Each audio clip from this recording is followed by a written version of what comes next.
Pernah gak kita nanam bunga, nanam pohon depan rumah? Setelah itu ditinggal. Siapa yang menumbuhkan? Allah. Sadar gak? Sebetulnya Allah itu tidak pernah memberikan label pada dirinya yang maha merusak, yang maha menghancurkan. Tidak ada. Yang ada adalah Dia maha memelihara, Dia maha terjaga, Dia maha pencipta. Betul apa tidak? Jadi lucu aja kalau ada orang mengatakan dunia ini akan dihancurkan oleh Allah. Tidak, dunia ini akan dihancurkan oleh penghuninya. Kan maksud saya? Masa ya Allah menghancurkan? Allah tidak ada. Di Asmaul Husna mengatakan dirinya maha penghancur kok. Dia itu maha menumbuhkan, maha menjaga, maha memelihara. Dan luar biasa. Yuk sekarang saya lanjutkan dulu. Sekarang kita lihat ayat ini. Tadi saya bilang awal Allah, akhir juga Allah. Setuju? Nah, Allah bilang dalam Quran surat Al-Hadid, wal awalu wal akhiru wal dohiru wal batin. Dialah yang awal, Dia yang akhir, Dia yang dohir, Dia juga yang batin. Apa yang dapat kita ambil dari sini? Apa yang bisa diambil dari sini? Dialah yang awal. Ayo ikuti saya pikirannya. Dialah yang awal. Ngerti? Dialah yang akhir. Ngerti? Berarti Dia berawal?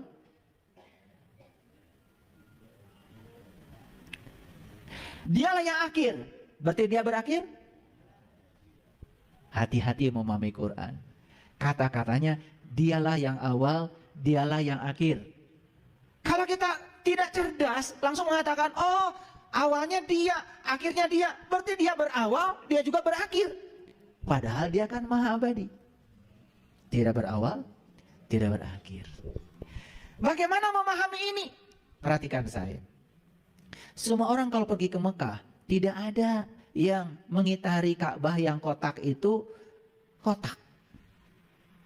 Kan Ka'bah itu kotak, tetapi tidak memutarinya itu ke sini, belok sini, gitu. Nggak ada. Semua orang yang haji atau umroh ketika tawaf memutari Ka'bah itu lingkaran. Masih ingat lingkaran? Coba. Waktu bikin lingkaran, pakai jangka.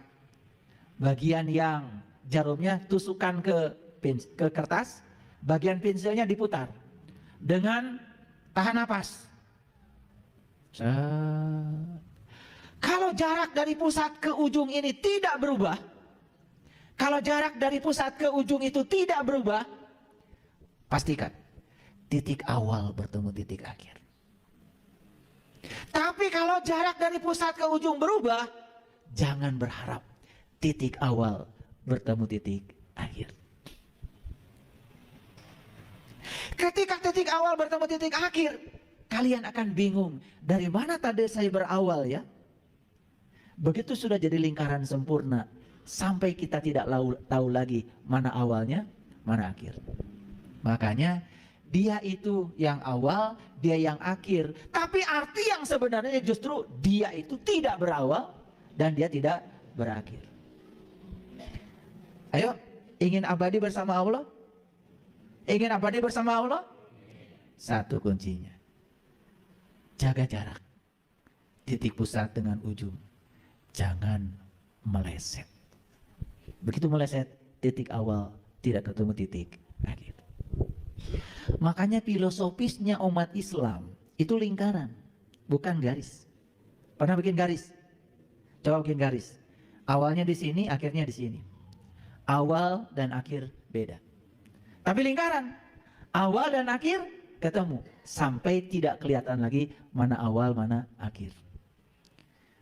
Jadi Allah itu tidak berawal, Allah tidak berakhir karena Dia abadi. Yang kedua, Dia yang batin, Dia juga yang dohir. Makanya dirangkum dalam satu kalimat, la ilaha illallah. Yang batin Dia, yang lahir juga Dia. Yang mana yang bukan Dia? Bukankah semua yang lahir ini berasal dari Dia? Jadi kalau orang yang sudah di kesadaran ini, kemanapun dia memalingkan wajah, tidak ada yang dilihat kecuali wajahnya. Nah, kesadaran ini yang membuat seseorang berakhlak mulia. Lanjut dulu. Pernah baca ayat ini? Ini Quran surat Al-Baqarah ayat 177. A'udzubillahi minasyaitonirrajim. Bismillahirrahmanirrahim. Laisal birra an tuwallu wujuhakum qilal masyriqi wal maghrib. Walakinnal birra man amana billah wal yaumil akhir wal malaikati wal kitabi wan nabiyyin wa atal mala ala hubbihi dawil kurba wal yatama wal masakin wabnis sabil wabnas sabil wasailin wa firriqam wa aqamas shalah wa ataz zakah wal mu'fu bi ahdihim idza ahadu wasyabirin bil ba'sa'i wad dara'i wa hinal ba' ulaika alladziina shadaqu wa ulaika humul muttaqun. Nyesel dari tadi saya baca. Tapi kalau nggak dibacakan, dianggap nanti ngarang. Makanya saya bacakan dulu ya. Yuk. Laisal birro antuwallu wujuhakum, wajah. Bukanlah suatu kebaikan kalian menghadapkan wajahmu ke timur dan ke barat. Di dunia ini, kalau berbicara tentang spiritual ada dua kiblat. Ada timur, ada barat. Betul nggak? Iya. Oh ini barat, ini timur. Kalau bicara tradisi juga dua. Ini ada barat, ada timur. Betul nggak? Bahkan kita menghadapkan tuh wajah lahir kita ketika kita melakukan sholat juga ke arah barat. Apa pesan apa yang hendak Allah sampaikan di sini? Laisal birro an tuwallu wujuhakum qilal masyriqi wal maghrib. Sesungguhnya bukanlah kebaikan kamu menghadapkan wajahmu ke timur dan ke barat. Kata Quran. Walakinnal birro, apa sih kebaikan itu? Satu, man amana billah. Itu kebaikan. Iman kepada Allah. Dua, wal yaumil akhir. Iman kepada yaumil akhir. Sudah saya jelaskan tadi. Wal malaikati, iman kepada malaikat. Wal kitabi, iman kepada kitab. Wan nabiyyin, iman kepada para nabi. Wa atal mala ala hubbihi. Kebaikan selanjutnya apa? Memberikan harta mal ala hubbihi yang kamu cintai. Suka ngasih ke orang? Hari ini sudah ngasih uang berapa? Ada yang di jalan bantu kita untuk mobil kita supaya dikasih jalan sama mobil lain, ada? Kasih berapa? Kasih berapa? Kenapa jawabnya lambat? Kalian pernah gunakan uang 2000 itu? Pernah? Bisa beli apa? Subhanallah. Sedangkan kebaikan menurut Allah itu satu, beriman pada Allah, beriman kepada hari akhir, beriman pada malaikat, pada kitab, pada para nabi. Wa atal mala ala hubbihi. Dan kebaikan selanjutnya adalah memberikan harta yang kamu cintai.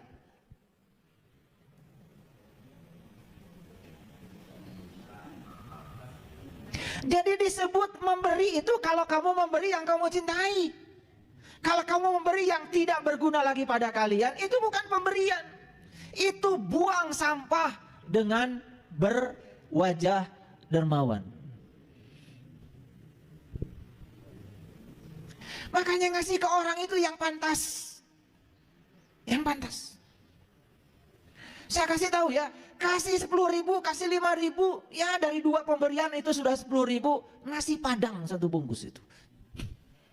Kan banyak tuh nasi padang, serba 10.000. Sepatu yang sudah tidak kamu pakai lagi, gak usah dikasih orang. Baju yang sudah sempit tidak kamu pakai lagi, kalau dikasih orang bukan pemberian. Karena kamu sudah tidak pakai lagi. Jadi buntutnya iman pada Allah, iman kepada hari akhir, iman pada malaikat, iman pada kitab, iman pada nabi. Buntutnya adalah kita bisa memberikan harta yang kita cintai. Wa atal mala ala hubbihi, hubbihi yang kamu cintai. Nih ujiannya kalau ngaji dengan saya. Kita punya segitu-gitunya uang. Itu yang datang pas perlu uang segitu. Dikasih apa tidak? Bohong. Saya kasih tahu ilmunya. Kalau ragu jangan dikasih. Tapi kalau full di sini, intuisinya full, kasih. Itu yang disebut dalam Quran, akan aku lipatkan 700 kali. Kalau Allah dijadikan sebagai kekasih, jangan jadikan Allah sebagai mitra dagang. Tapi kalau kamu kasih dengan harapan, ada harapan Allah mengalihkan 700 kali, bangkrut. Kalau mau ngasih, ngasih saja. Sang kekasih yang akan mengurus. Dan setiap pemberian kita selalu bermuatan. Supaya orang lain baik sama saya, supaya orang lain hormat sama saya, supaya orang lain berterima kasih pada saya, supaya orang lain menyanjung saya sebagai dermawan, begitu? Bukan kebaikan. Dan agama itu latihan, para sahabat, latihan. Jangan terlalu banyak bicara kebaikan, lakukan. Makanya di komunitas saya, berbagi itu setiap hari. Saya punya namanya Bumi Spiritual Isbatul Yakin Peduli, BSI Peduli. Di BSI Peduli, ya, di grup BSI Peduli di sini, isinya bukan artikel. Isinya bukan video-video tentang cara hidup ini, cara hidup, bukan. Isinya bukti transfer. Itu yang saya lihat. Karena saya bilang, di grup ini tidak bicara kebaikan. Di grup ini melakukan kebaikan. Di grup ini tidak ada barang siapa yang mengeluarkan harta maka dikalikan 700. Nggak ada lagi itu. Langsung transferan. Paham? Kalau kalian lihat orang sakit, jangan cuma didoakan saja, semoga cepat sembuh, kirim duit.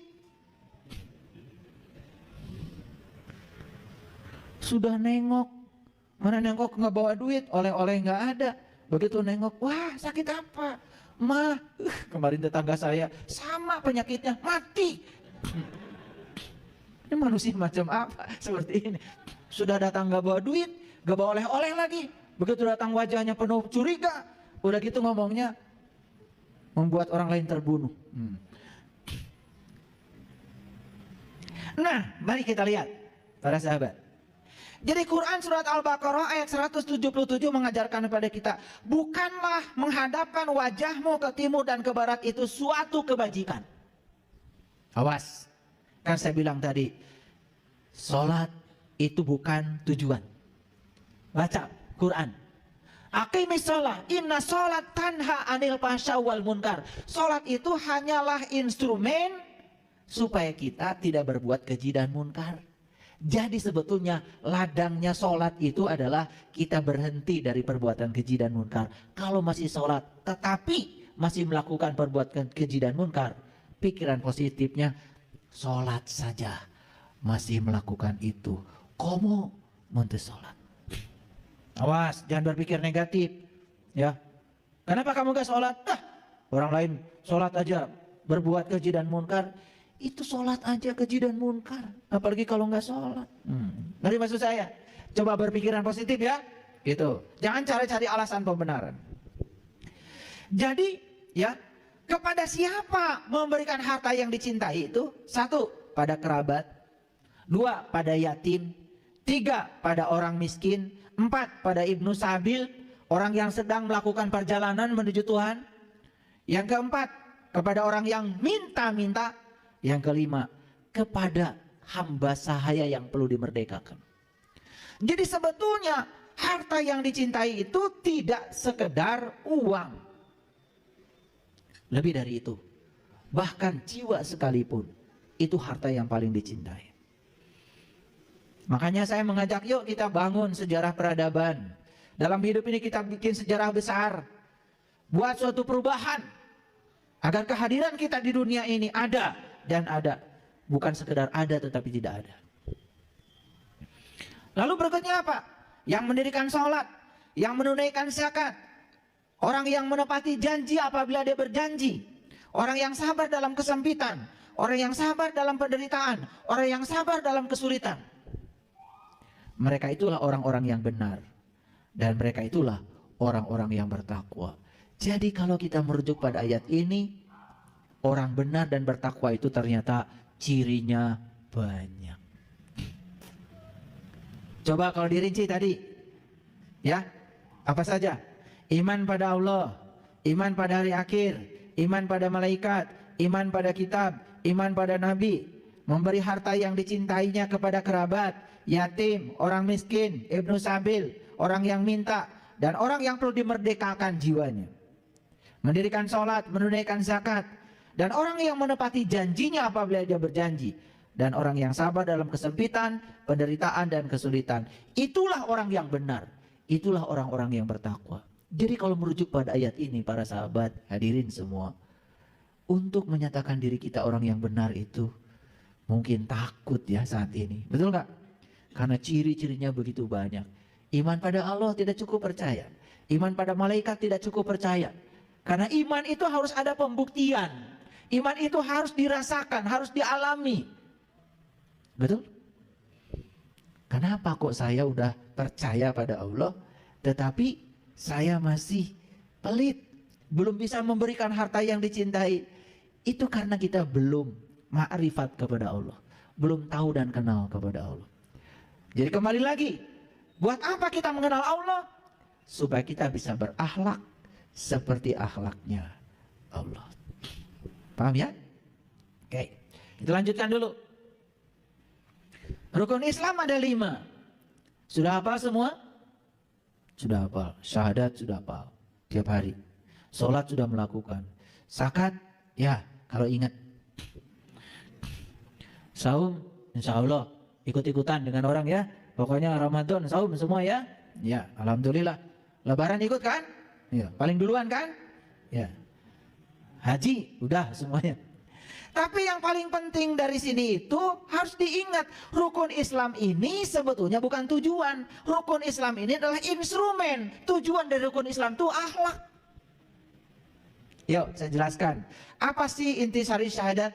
Coba syahadat. Asyhadu an la ilaha illallah wa asyhadu anna Muhammadar Rasulullah. Jadi syahadat itu 2. Bersaksi pada Allah, bersaksi pada Rasulnya. Dan Allah dan Rasul itu sebetulnya ya sudah ada bersama kita. Dalam diri kita itu sudah ada. Makanya Rasulullah itu ada 2. Satu Rasul yang syariat, kita kenal para nabi, para rasul, termasuk Rasul kita, Nabi Muhammad Rasulullah SAW. Itu adalah toladan kita, ikutan kita. Tetapi sesungguhnya dalam diri kita juga ada Rasul yang hakikat, yang punya sifat 4, sidik, amanah, fatonah, balagoh. Ada di sini, ada di sini, hidup itu. Jadi syahadat itu intisarinya apa? Intisarinya kita harus merasa diawasi oleh Dia. Dan kalau kita merasa diawasi oleh Allah dan Rasulnya, apa yang terjadi? Tidak mungkin kita melanggar dan berkhianat pada diri kita sendiri. Akhlak bukan? Akhlak bukan? Itu. Sholat. Di Quran dikatakan ciri orang yang beriman itu sholatnya khusyuk. Bahkan ciri orang yang beriman itu sholatnya itu terjaga, terpelihara. Walladzina hum ala sholawatihim yuhafidun. Sholatnya itu sampai tingkatan sholawat. Sholat itu terhubung. Jadi keterhubungan dengan Allah itu bukan sekedar di waktu sholat. Setelah selesai sholat, justru lebih panjang waktu di luar sholat daripada sholat, bukan? Nah, keterhubungan itu dengan Allah itu akan membangun akhlak. Zakat, apa zakat? Zakat itu menyucikan jiwa, sebetulnya tazkiyatun nafs. Yuk, syariatnya kita mengeluarkan kemelekatan pada harta. Tetapi yang tersucikan adalah jiwa kita, bukan? Saat kita melepaskan kemelekatan pada harta, tersucikan jiwa kita. Dan orang-orang yang melekat pada uangnya kotor jiwanya. Dan ciri orang yang kotor jiwanya itu gampang mendeteksinya, pelit. Paham? Jadi kalau cari orang yang kotor jiwanya nggak usah periksa, pakai ronsen, mau akad tinggali, pentaan duit.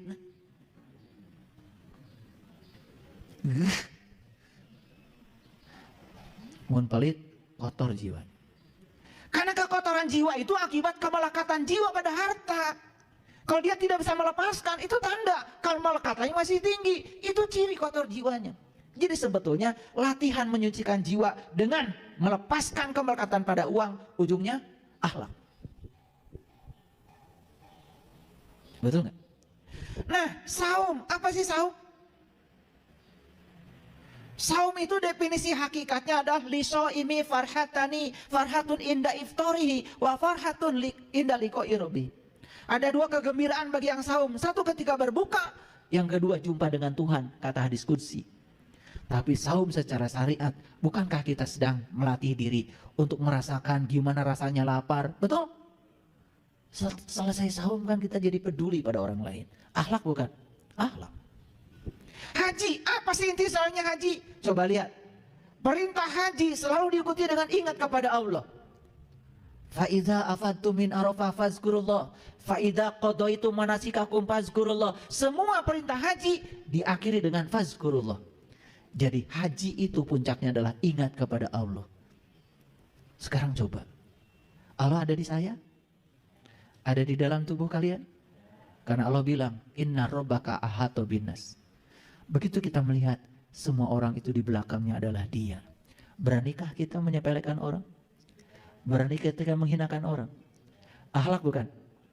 Jadi kalau kita rangkum rukun Islam yang 5 itu, tetap rukun Islam ini adalah instrumen. Ujungnya akhlak. Nah makanya kalau kami itu di Tatar Parahyang sudah punya nih rukunnya orang Sunda. Rukunnya orang Sunda itu 5. 1, orang Sunda itu harus ngagem ilmu saepi. 2, harus ngagem ilmu napak sancang. 3, harus ngagem ilmu teterak di kadek. 4, harus ngagem ilmu rawa rontek. Yang kelima harus ngagem ilmu halimun. Hebat ya leluhur kita.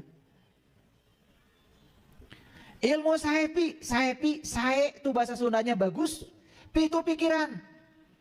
Jadi ilmu saepi, pikirannya bagus. Ilmu saepi itu bukan bisa terbang, apa mulianya? Yang bisa terbang burung. Kan sudah saya jelaskan, tidak usah cari ilmu supaya bisa terbang, buat apa? Burung juga bisa terbang, gak mulia. Betul gak?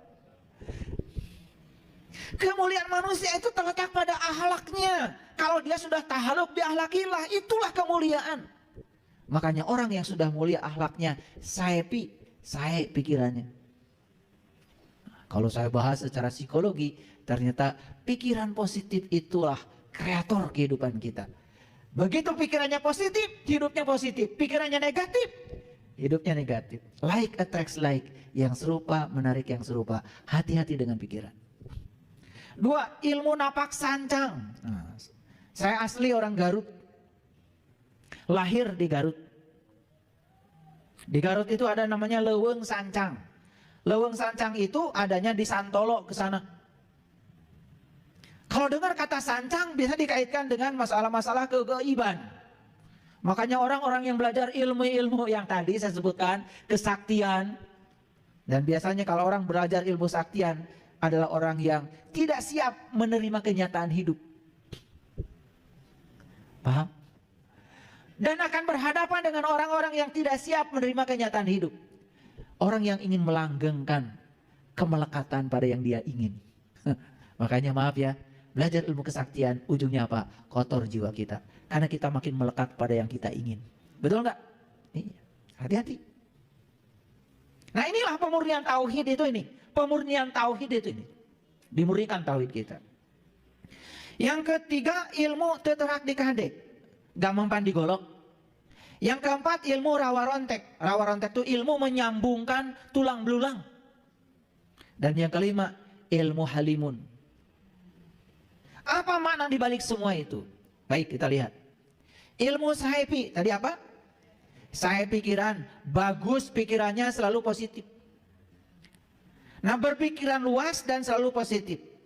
Bukan ilmu supaya bisa terbang, tetapi bagaimana pikiran ini menjadi energi positif, vibrasinya positif, frekuensinya positif. Karena apa yang digetarkan oleh pikiran, itu akan menggetarkan semesta. Pikiran negatif akan menggetarkan yang negatif. Mohon maaf, kalau kalian punya utang, terus aja di otak kita pikirkan utang. Tambah gede utangnya. Silakan kalau nggak percaya sama saya. Makanya di buku The Secret itu, ya, Ronda itu mengatakan, kalau kamu punya utang, lupakan kata utang. Ganti dengan kata berkelimpahan. Utangnya lunas, saldonya nambah. Saya sudah buktikan. Saya punya cicilan rumah, saya punya cicilan mobil. Di otak saya nggak ada cicilan. Diganti berkelimpahan. Waktu transaksi ngambil rumah, saya bilang begini transaksinya di depan notaris. Ini rumah bukan punya saya. Saya hanya hak guna pakai sepanjang saya dikasih nafas. Ini rumah punyamu ya Allah. Ini rumah milikmu ya Allah. Karena bukan punyaku. Ini punyamu. Tolong engkau yang cicil. Itu transaksi saya di notaris. Benar loh. Ya memang begitu kan? Betul nggak omongan saya? Apa yang salah? Kan bukan punya saya. Nggak ada milik saya. Kan Allah bilang, lahu ma fis samawati wa ma fil ardh. Yang di langit punyaku, yang di bumi punyaku, bahkan di antara keduanya punyaku, bahkan diri saya pun punya dia. Terus yang mana punya saya? Awas, kalau nyicil mobil diambil leasing karena kalian salah transaksi. Nanti ada bab khusus nih kalau ingin nyicil supaya gampang lunas. Nanti ada bab khusus bagus. Jangan sekarang. Kalau sudah masuk bab ini biasanya langsung mata terbelalak gitu ya. Saya tahu kalian cicilannya banyak, tapi nanti sebentar. Jadi ilmu sahepi itu akhlak bukan? Sakti enggak? Nih saya kasih tahu, semua orang yang pikirannya positif sakti, hidupnya menakjubkan. Jadi kalau kalian itu maaf ya, yang rada-rada besar itu timbangan badannya. Begitu setiap makan takut gendut, semua makanan yang dimakan akan menjadikan tubuh tambah gendut. Karena kata gendut ada di pikiran. Like attracts like. Yang serupa menarik yang serupa. Jadi sebetulnya yang bikin gendut itu bukan makanan, pikiran. Sieun gendut. Makanya kalau sieun gendut, cai pun, air pun bisa bikin gendut itu. Nih pikiran. Makanya kalau makan banyak, berpikir langsing aja. Aduh nggak percaya sama saya. Ini ilmu mahal ini, udah mulai mahal nih. Like attracts like, itu namanya hukum tarik menarik, yang serupa menarik yang serupa. Itu sebabnya kalau kalian sedang bangkrut, jangan banyak ngobrol tentang kebangkrutan, tambah riweuh. Kalian kalau bangkrut, ngobrol dengan si ini tentang kebangkrutan, ngobrol sini kebangkrutan, ya sudah, diulang-ulang terus kebangkrutan, tambah menderita. Karena kita sedang membicarakan yang kita tidak suka. Coba bicarakan yang kita suka. Itu jadi doa. Kalau suamimu itu kurang baik, jangan dibicarakan ke si A, ke si B, ke si C. Masa nggak ada kebaikannya? Bicarakan kebaikannya. Saya yakin akan berubah tambah baik. Makin dibicarakan keburukannya, makin tambah buruk. Aneh kita itu. Pengen pasangan kita tambah baik, tapi yang bicarakan kemana-mana selalu keburukannya. Siap-siap keburukannya akan bertambah. Itu like attracts like. Itu hukum tarik menarik. Agak saintifik sedikit ya kuliahnya. Gaul dikit. Paham sampai di sini? Jadi ilmu saipi ngerti? Ya, itu. Tidak usah baca ini sekian ribu kali supaya kamu bisa terbang. Nggak perlu. Mau terbang kemana? Aku terbang kemana? Mau nyopet kalian? Dan saya khawatir aja kalau kalian bisa terbang nyopet. Begitu kita punya kesaktian, pasti dorongannya itu, hawanya itu pasti pada yang jelek.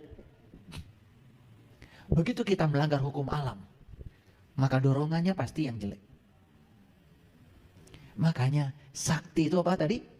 Akhlaknya mulia. Para nabi, para rasul sakti. Nah, makanya kalau nonton film para wali itu keliru. Kalau wali itu kerjanya shot. Bukan. Para wali itu enggak begitu. Para sunan, para wali itu mengajarkan kesaktiannya dengan akhlak. Bukan itu. Kalian mau jadi burung? Apa mulianya? Berkesana burung biasa aja. Betul nggak? Ini supaya ngerti. Yang kedua, ilmu napak sancang. Sancang itu laut. Jadi bukan ilmu supaya bisa berjalan di atas air. Buat apa kalian belajar di air? Buat apa? Lauk ya geleyeng kan biasa.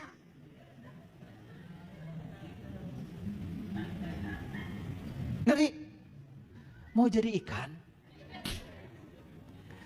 Napak sancang itu artinya ilmu supaya bisa menerima dan menghargai segala perbedaan. Ilmu supaya bisa diterima di semua golongan. Napak itu membumi. Di mana kamu tinggal, di situ langit dijunjung, di situ bumi dipijak, di situ langit dijunjung. Punya kemampuan adaptasi yang luar biasa. Tah eta napak sancang.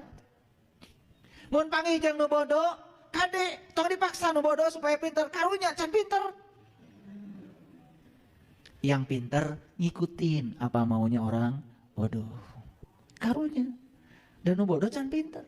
Kan nu pinter mah pernah bodoh. Pengalaman. Betul nggak? Jadi kalau ketemu orang yang tidak sadar, jangan dipaksa. Mereka harus ada di kesadaran kita. Kasihan, can sadar. Nah, kita yang kesadarannya tinggi, turunkan kesadaran kita. Ikut aja dengan mereka. Terima mereka yang tidak sadar apa adanya. Karunya kan can sadar. Jangan dipaksa supaya di kesadaran kita. Makanya kalian itu kadang-kadang suka marah kan? Kamu gini aja nggak bisa. Kamu juga pernah nggak bisa yang begitu dulu. Masih ingat waktu kecil ditanya 4+4 hese kan? Betul nggak? Dulu waktu kecil tanya 4x4 bingung kan? Ya, ambil 4 sini, ambil 4 sini. Kalau orang tuanya, eta nu opat tong hitung deui, sasana we wungkul. Nggak bisa, logika mereka belum nyampe. 4+4 ada tambah teh naon, kan bingung, otaknya belum selesai. Kesadarannya masih rendah. Kalian sekarang dibilang 4+4 8. Lalu ngomong, maneh kitu wae teu bisa. Maneh ge baheula teu bisa. Betul atau tidak? Gitu. Jadi kalau bisa, jangan menyepelekan yang tidak bisa. Awas. Karena orang yang tinggi ilmunya itu tidak pernah merendahkan orang yang tidak berilmu. Karena orang yang tidak berilmu tidak layak direndahkan. Kasihan gak punya ilmu. Paham? Nah, jadi ilmu napak sancang itu kita punya kemampuan adaptif di segala situasi. Coba. Enak coba. Enak. Jangan merasa diri kita sebagai siapa. Jangan merasa diri kita itu apa. Jangan. Kalau orang lain makan pakai daun, miluan pakai daun. Kalau orang makannya sambal, jengkol, peda. Makanan apa itu? Punten ada juragan ton. Sashimi. Dengartiin orang di kampung sashimi teh naon. Itu tidak punya kemampuan napak sancang itu. Nah, orang yang kayak gini nggak sakti. Ini saya kasih tahu. Ya. Ada satu daerah di Indonesia ini, kalau kita datang ke sana, langsung disuguhi makan. Dan kalau makan di sana, makan aja, jangan takut gendut.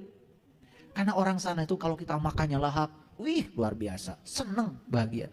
Saya juga suka begitu. Di rumah saya nggak makan nasi, di situ saya makan nasi aja. Ya udah, saya pikirkan nasi sehat bagi tubuh saya. Kalau di rumah nggak makan nasi saya. Tapi di situ saya makan nasi. Piraku kudu, sorry. Saya, tidak punya ilmu napak sancang. Sakti nggak? Kalau kayak gitu, sobatnya banyak, kemana kalian pasti disuguhin. Resep nyuguhan si akang ya mah. Mani lahap tuh anak, anjing ka dia deuinya, gratis deui pasti. Betul Pak? Ya, itu sakti kan? Waduh, sakti. Nah, itu sakti itu begitu. Bukan ada tumpeng di sana lagi hajatan. Kumaha carana milihkeun tumpeng? Udah pakai tuyul, pakai jin, kuntilanak pindah ke sini. Itu enggak sakti. Ya, tolol itu. Yang sakti mah, assalamualaikum. Akang, asa kantos tepang, pura-pura, ya, gitu. Akrab. Mangga, lengi, tuang, sakti itu. Itu namanya napak sancang tuh begitu. Ya. Saya heran banyak orang yang pergi ke sancang cari ilmu kesaktian. Saya aja orang sancang nggak nyari gitu. Saya pernah suatu saat udah ngobrol. Wih mana Pak? Namanya Wih sancang. Wah cerita ini cerita itu. Pura-pura nggak tahu aja. Udah habis tuh cerita bohongnya. Saya bilang, abdi mah asli Pak di itu. Mau jahit leletik di sancang. Ternyata bohong. Ngom di lawang sancang 40 hari 40 malam insya Allah tiris. Ya, bukan sakti. Paham ya maksud saya? Jangan percaya gitu-gitu. Itu bukan ilmu kesaktian. Sakti itu yang tadi. Napak, sancang. Paham ya? Oke. Yang ketiga, ilmu teterak dekadek. Bukan gak mempan digolok, gak penting amat ilmu begitu. Buat apa? Buat apa? Jago-jagoan? Mau jadi preman? Kalau kalian baik, akhlaknya mulia, mana mungkin orang mau ngegolok kita? Betul nggak? Kalau kita pergi kemanapun penuh cinta kasih, berehan, asihan, nggak mungkin orang golok kita. Nggak mungkin. Saya kasih tahu, saya jamin ya. Itu sudah hukum alam. Like attracts like. Semua sebab baik akibatnya akan baik. Ilmu teterak dekadek itu artinya adalah ilmu kuat pendirian. Sudah bisa menjadi diri sendiri. Itu teterak dekadek itu. Menjadi diri sendiri. Kalian matupayaan. Tersinggungan. Baperan. Nah itu. Itu belum sakti itu. Orang yang sudah sakti itu sudah menjadi diri sendiri. Selesai dengan dirinya sendiri. Gak ada lagi konflik. Ciri orang yang sudah menjadi diri sendiri itu ada 4. Satu, sudah bisa menerima dirinya apa adanya. 2, sudah bisa mengenal dirinya luar dalam. Sudah tahu diri. Yang ketiga, hidupnya sudah tidak menggunakan lagi perbandingan. Dia tidak pernah bandingkan dirinya dengan siapapun. Selesai. Yang keempat, sudah menemukan bakat ilahi yang ada dalam dirinya sebagai berkah. Dan siapapun yang sudah menemukan bakat ilahi pada dirinya, namanya personal genius zone, bahasa Inggrisnya PGZ, maka dia akan memiliki arti hidup. Jadi siapa orang yang punya arti hidup itu? Orang yang sudah menemukan bakatnya. Nih saya kasih tahu. Ya Allah, ternyata saya itu jenius di bidang nyiksik bawang. Itu tuh jenius karena tidak semua orang loh bisa nyiksik bawang. Baru sebentar nyiksik bawang, udah keluar air mata. Sedih kalau nyiksik bawang itu. Saya kalau motong-motong di bawah sedih. Kayak suka gini, istri saya nanya kenapa? Sedih. Tapi ada orang yang kuat matanya, motong-motong bawang berapa banyak pun nggak masalah. Oh, berarti dia jenius di bidang motong bawang. Bikin catering. Betul? Pindah tuh uang dari rekening orang ke rekening dia. Sakti nggak? Sakti.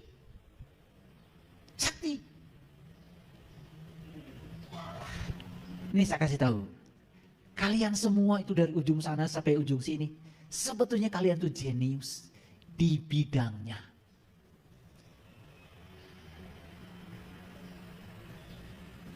Kalian sukanya main bola aja. Mungkin kejeniusannya mengolah bola. Ini belajar matematika jadi idiot. Ngerti maksud saya? Ikan jenius gak? Dalam bidang apa? Berenang. Ikan itu akan kelihatan idiot kalau disuruh manjat pohon. Siapa yang idiot? Yang nyuruh manjatnya. Ngerti maksud saya? Monyet jenius gak? Bidang apa? Manjat pohon.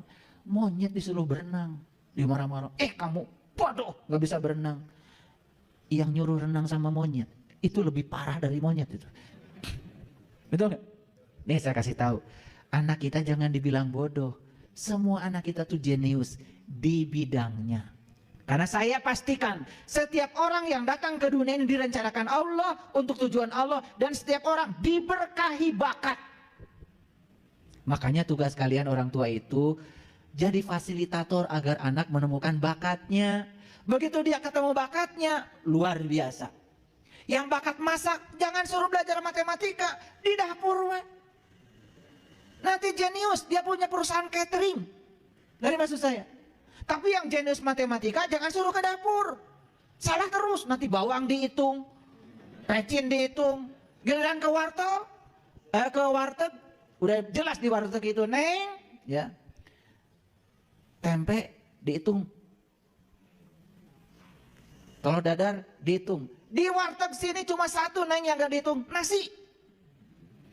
Udah sanggup antara dihitung tapi dibayar. Ngerti maksud saya? Ini saya kasih tahu. Kalian semua ini aduh luar biasa.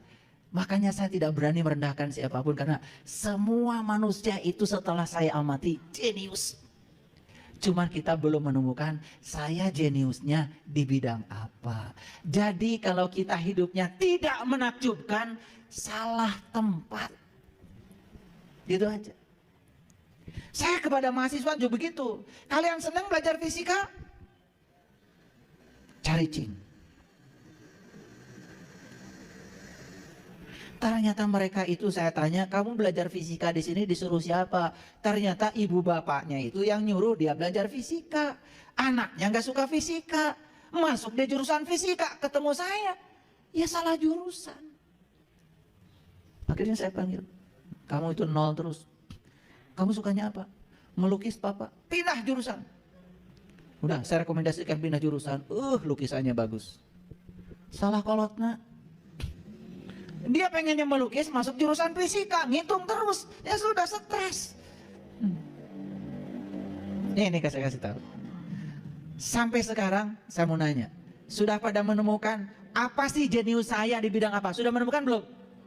Nih saya kasih tahu. Kalau kalian belum menemukan itu, berarti hidupmu akan terus menerus tidak menakjubkan. Itulah pentingnya kita jadi diri kita sendiri. Makanya satu, ya, terima diri kita apa adanya. Dua, kenali diri kita luar dalam. Saya jenius di bidang apa, saya hobinya apa, itu. Nih kayak saya ngajar fisika dari pagi sampai sore, tidak merasa lelah. Kenapa? Karena saya tuh senang mengajar. Kalau ngajar tuh senang. Senang sekali. Sudah gak mikirin duit. Kalau senang itu. Duit mikirin saya. Ngapain mikirin duit? Biar duit mikirin saya. Betul gak? Ngapain cari duit? Duit dong cari saya. Kan saya lebih mulia dari duit. Kalian itu kadang-kadang menghinakan diri kalian sendiri. Ke dunia cari duit. Duit cari kita. Dan saya gak mau nyari duit. Duit dong cari saya. Saya kan lebih mulia. Ini ngerti maksud saya? Ini udah ilmu tingkat tinggi nih ya. Jangan salah paham. Yang ketiga, jangan bandingkan diri kita dengan siapapun. Karena kita ini oleh Allah direncanakan untuk tujuan yang berbeda. Banget orang wenges beda. Yang keempat, temukan bakatmu. Nih, Kang Dadan ini ya. Kalau edit video, selesai ini, edit. Ayah, selesai. Ciptakan lagu. Beliau tuh menciptakan lagu, gak pakai ditulis dulu, kasih gitar langsung centreng. Kemudian itu lagu nembe Pak, dikarang didinya. Jenius di bidangnya. Makanya kalau nyanyi bahagia.